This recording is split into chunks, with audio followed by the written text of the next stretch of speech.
열왕기하 25장 8절에서 17절까지 보겠습니다. 우리 함께 읽도록 하겠습니다. 바벨론 왕 느부갓네살의 19째에 5월 7일에 바벨론 왕의 신부 시대장 느부사라단이 예루살렘에 이르러 여호와의 성전과 왕궁을 불사르고 예루살렘의 모든 집을 귀인의 집까지 불살랐으며 시대장에게 속한 갈대아 온 군대가 예루살렘 주위의 성벽을 헐었으며 성중에 남아있는 백성과 바벨론 왕에게 항복한 자들과 무리 중 남은 자는 시대장 느부사라단이 모두 사로잡아가고 시대장이 그 땅에 비천한 자를 남겨두어 포도원을 다스리는 자와 농부가 되게 하였더라. 갈대아 사람이 또 여호와의 성전에 두 놋기둥과 받침들과 여호와의 성전의 놋바다를 깨뜨려 그 놋을 바벨론으로 가져가고 또 가마들과 부삽들과 부집게들과 숟가락들과 성질 때에 쓰는 모든 놋그릇을 다 가져갔으며 시대장이 또 불 옮기는 그릇들과 주발들 곧 금으로 만든 것이나 은으로 만든 것이나 모두 가져갔으며 또 솔로몬이 여호와의 성전을 위하여 만든 두 기둥과 한 바다와 받침들을 가져갔는데 이 모든 기구의 놋 무게를 헤아릴 수 없었으니 그 한 기둥의 높이가 18규빗이요 그 꼭대기에 놋머리가 있어 높이가 3규빗이요 그 머리에 둘린 그물과 성류가 다 놋이라 다른 기둥의 장식과 그물도 이와 같았더라. 아멘. 자, 예레미야 52장 12절에서 16절 말씀도 함께 보겠습니다. 함께요. 바벨론의 느부갓네살 왕의 19째의 5째 달 10째 날에 바벨론 왕의 어전 사령관 두무사라단이 예루살렘에 이르러 여호와의 성전과 왕궁을 불사르고 예루살렘의 모든 집과 고관들의 집까지 불살랐으며 사령관을 따르는 갈대아 사람의 모든 군대가 예루살렘 사면 성벽을 헐었더라.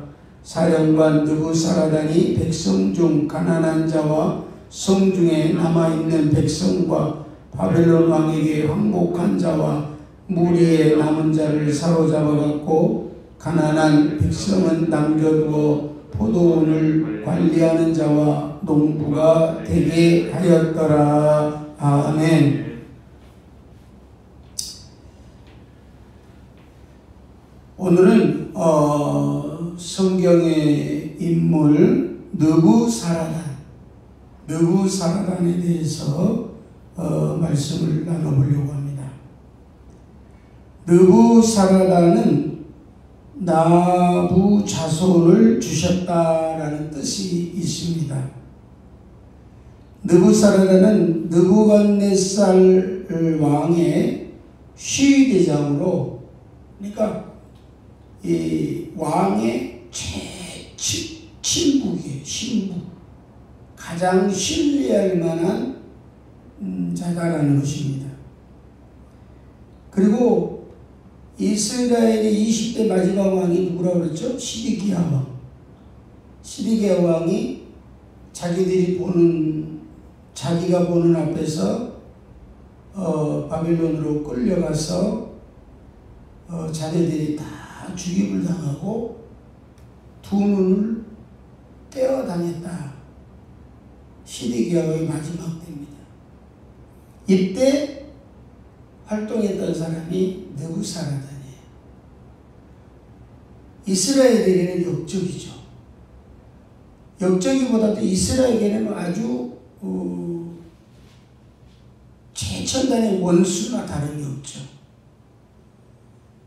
그래서 이 느부갓네살 왕 시위대장인 느부사라다는 오늘 말씀에도 보니까 예루살렘을 함락시킬 때 가장 앞에 서서 그 성을 파괴하고 그 성을 함락시키는데 책임을 진 군대 장관이 누구냐? 느부사라단이야. 우리나라가 일제 36년에 있을 동안에 우리나라에 있던 모든 금운동 이런 보물들을 아주 샅샅이 다 가져갔다는 거예요. 근데 이스라엘도 바벨론에게 멸망을 당할 때 오늘도 말씀하잖아요. 예루살렘 성이 함락당할 때 성전에 있는 금운동들은 다 바빌론으로 뺏겨갔다고 했어요. 그러니까 이 느부갓네살 왕이 바벨론의 느부사라단을 통하여서 예루살렘을 집중적으로 공격하고 의도적으로 예루살렘의 성을 짓밟는 것은 그들을 아주 씨를 말리려고 하는 것이. 근데 시디기야 왕이 마지막 왕이지만 멸망할 것이라고는 알았지만 왕의 입장에 봤을 때는 자기가 이스라엘의 마지막 왕이 된다는 것이 얼마나 슬펐겠습니까? 그러니까 아마 함락이 되지 않기 위해서 많은 노력을 했을 겁니다. 제 측근들을 보내어서 바벨론에게 싸우게도 하고 그랬을 것입니다.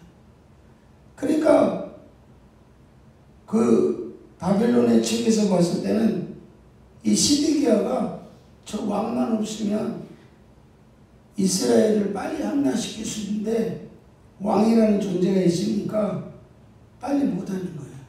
그러니까 오직 했으면 바벨론으로 잡아가서 자기가 보는 앞에서, 왕이 보는 앞에서 그 자녀들을 다 몰살시키고 오직 여기서 두 눈을 뺏겠어요. 이것을 보면 시드기야 왕이 나라를 일으키기까지 어떤 바벨론에게 굉장히 많은 거부운동, 또 독립운동, 또 망하지 않으려고 하는 어떤 것들이 애썼다라고 하는 것을 볼 수가 있겠습니다. 그래서 선지자들은 바벨론에게 빨리 멸망당해야 된다라고 얘기를 하지만 왕의 입장에서는 자기가 이스라엘의 마지막 왕이 된다는 것이 굉장히 슬펐을 것입니다. 그렇기 때문에 바벨론을 배반하고 바벨론에 맞섰던 것, 그러니까 어떻게 보면 스스로 자기 함정을 판 거나 다름이 없어요. 왜? 딱 수소 들어보세요. 아, 우리 망했습니다. 그러면 바벨론이 굳이 그 왕을 죽일 필요도 없고 그 자녀들을 몰살할 필요도 없는데 이 시드기야가 여러 가지 방법을 통하여서 자기 나라가 멸망하지 않으려고 가진 방법을 다 동원했을 거라는 것이 시드기야의 마지막을 보면 알 수가 있다. 손들고 항복하는 사람을 어떻게 하겠어요? 그래서 우리가 전쟁할 때도 보면 포로에게는 총을 겨누지 않잖아요. 손을 딱 들고 백기를 들면 포로를 보호하는 법칙이 또 있잖아요. 근데 시드기야 왕은 손들지 않았어요. 그러니까 끌려가 잡아가지고 끌고 가서 그 자녀들을 다 죽이면서 어떻게 했어요?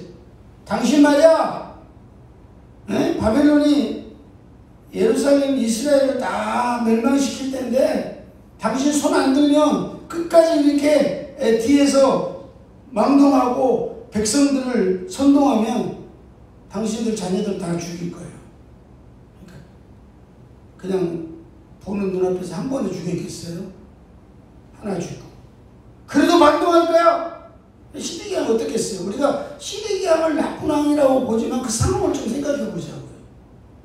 나는 우리 아들이 죽는 한이 있더라도 나는 당신들한테 손을 들 수가 없어.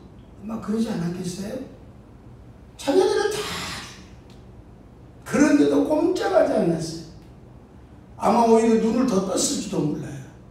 그러니까 바빌론에 이 느부갓네살이 이 왕을 데려다가 그 두 눈을 파버려요.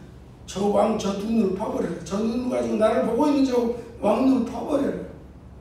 그러니까 우리가 비록 이스라엘 20대 왕으로 이스라엘 마지막 왕으로 해서 시디기야를 별로 그렇게 소중하게 여기지 않지만 왕의 측에서는 왕의 입장에서 보면요, 시디기야는 자기 생명, 자기 자녀들을 죽기까지도 나라를 위해서 희생했던 자다라고 볼 수가 있어요. 그래서 이스라엘의 그 남쪽과 북쪽이 멸망하는 그 곳을 볼 때마다 다른 왕들은 그냥 별 없이 끌려가고 살아오기도 하고 그런데 시디기야는 잡혀가가지고 자기들이 자기 문 앞에서 죽었다니까요. 그리고 두 눈을 뺐다니까요. 그리고 죽임을 당했다니까요. 그러니까 이것을 보더라도 시디기야가 끝까지 나라를 위해서 나라를 잃어버리지 않기 위해서 왕의 어떤 노력. 그래서 우리가 배 선장들이 배가 침몰할 때도 그 배를 놓지 않고 그 배와 함께 같이 죽잖아요. 그래서 지난번 세월호 때 우리가 선장을 욕하는 이유가 뭐예요? 배는 빠져들어가고 사람도 죽어가는데 자기만 살아나려고 그 번띠바람으로 그냥 도망 나오다 그것 때문에 욕하는 거 아니겠습니까? 그래서 시디기야도 이 바빌론 정책에 대해서 반대하면서 어떻게 보면은 자기 국력을 위해서 나라를 다시 살리기 위해서 아마 했을 것입니다. 그런데 그럴 때일수록 더 어떻겠어요? 바벨론은 더 이스라엘 민족들을 괴롭히는 거예요. 더 힘들게 하는 거예요. 그러니까 오늘 말씀에도 보니까 얼마나 그 많은 고통을 주는지 말이죠. 고통을 주는지 말이죠. 그래서 하나님의 말씀을 믿고 순종하면 하나님이 그 인생을 책임져 주시지만 인간의 욕심이나 자기 고집으로 하나님을 거역하는 자는 어떻게 보면 역사에 부끄러운 심판을 당하게 된다. 그러니까 우리가 시드기야 왕의 모습을 볼 때에 하나님의 관점에서 보기도 볼 수도 있어야 되겠고 시드기야 왕의 관점에서도 보자라는 거예요. 그러니까 시드기야 왕의 관점에서는 나라를 뺏기지 않으려고 애를 썼다고 하는 것은 인정하지만 하나님의 관점에서 보면은 네가 아무리 이 나라를 뺏기지 않으려고 해도 너는 바빌론에게 뺏길 수밖에 없어. 이게 누구의 뜻이에요? 하나님의 뜻이에요. 우리는 이것을 보면서 어떻게 보면은 시디기야 왕의 욕심이죠. 하나님께 예배하고 하나님을 찾는 모습들은 바뀌지 아니하고 내 대의 왕으로서 끝이 나면 안 된다라고 하는 자기 욕심, 자기의 교만, 자기의 자만심, 이것이 오히려 시디기야를 처참하게, 무참하게 아주 죽임을 당하는 그런 부끄러운 모습을 보게 됩니다. 그래서 이 시디기야의 잃어버리지 않으려고 하는 이 마음 때문에 느부사라다는 예루살렘을 철저하게 파괴합니다. 그래서 오늘 말씀에 보면 그렇죠. 우리 자 9절 보겠습니다. 느부사라다니 예루살렘에 이르러 9절 시작.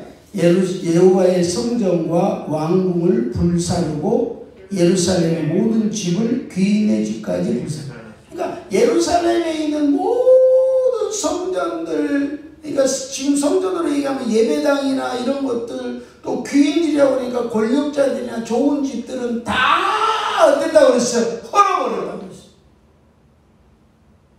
그리고 또 11절 보겠습니다. 10절이요. 시작. 시리자에게 속한 갈대아 온 군대가 예루살렘 주위의 성벽도 그렇고. 그러니까 어떻게 보면요, 예루살렘에 있는 모든 성벽과 모든 것들을 다 쑥대밭을 만들어버린 거예요. 그렇지 않겠어요, 여러분? 여기서 살려놨다가는 뭔 일을 할지 모르니까. 그러니까 다.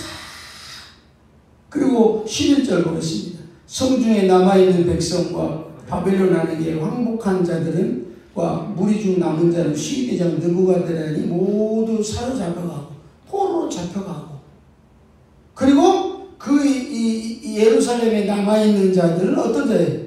비천한 자들, 힘이 없는 자들, 그리고 약한 자들만 남겨놨다가 포도원으로 갈려있다는 것은, 그래도 예루살렘에 있는 농사나 이런 것들은 지어놔야지, 안 지어버리면 이 폐허가 되어버리잖아요. 그 사람들만 겨우 그냥 농사를 짓고 있는 자들만, 어리석은 자들만, 약한 자들만 겨우 남겨놓고 전부 다.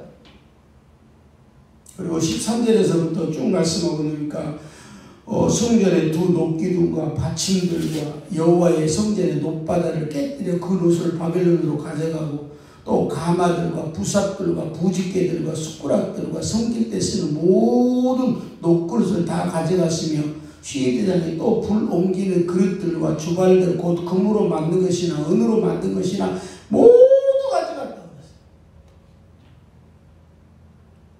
그랬어요. 저도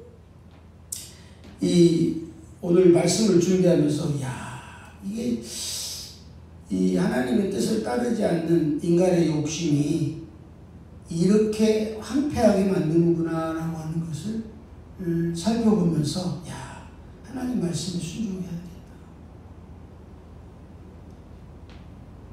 그래서 이 시드기야는 느부갓네살에 의해서 림나에 끌려가서 서류에도 말씀드렸듯이 두 눈을 뽑히고 사슬에 묶여 바벨론으로 옮겨가 결국은 옥중에서 마지막을 고하고 말았다는 것이 비참한 모습.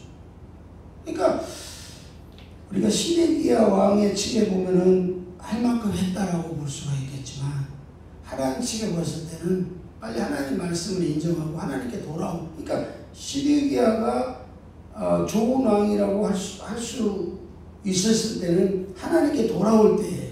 근데 시드기야는 하나님께는 돌아오지 않냐고 자기 욕심만 차렸대요. 그래서 결국은 비참한 그런 왕의 최후의 모습을 우리에게 보여주고 있습니다. 어쨌든 간에 느부사라다는 이스라엘의 마지막, 예루살렘의 마지막 황폐하게 만든 주된 인물이 누구냐? 느부사라단이다 라는 것입니다. 우리는 오늘 말씀을 통해서 우리가 생각해봐야 될 교훈과 적용은, 하나님을 진정으로 만난 자는 겸손한 자다라는 것입니다. 그러니까 하나님 말씀을 인정하는 겁니다. 그래요, 하나님 말씀입니다. 저희들이 부족했습니다. 불신앙은 하나님께 교만해요. 그러니까 시드기야는 신앙이라고 그렇게 한 게 아니에요. 우리는 하나님께 겸손해야 될 것입니다. 또 하나님을 모를 때는 죄를 무서워하지 않습니다. 그러나 하나님을 알게 되면 죄를 무서워하는 거예요. 그 죄가 얼마나 무서운가를 알아야 되죠. 죄의 결과, 결국 큰 죄의 마지막 죽음과 부끄러운 비참한 모습이 될 수밖에 없다라는 사실을 기억하시고, 하나님께 겸손하여서 하나님의 뜻을 이루어가는 우리 모든 성도들이 되어지시기를 주님의 이름으로 축원합니다.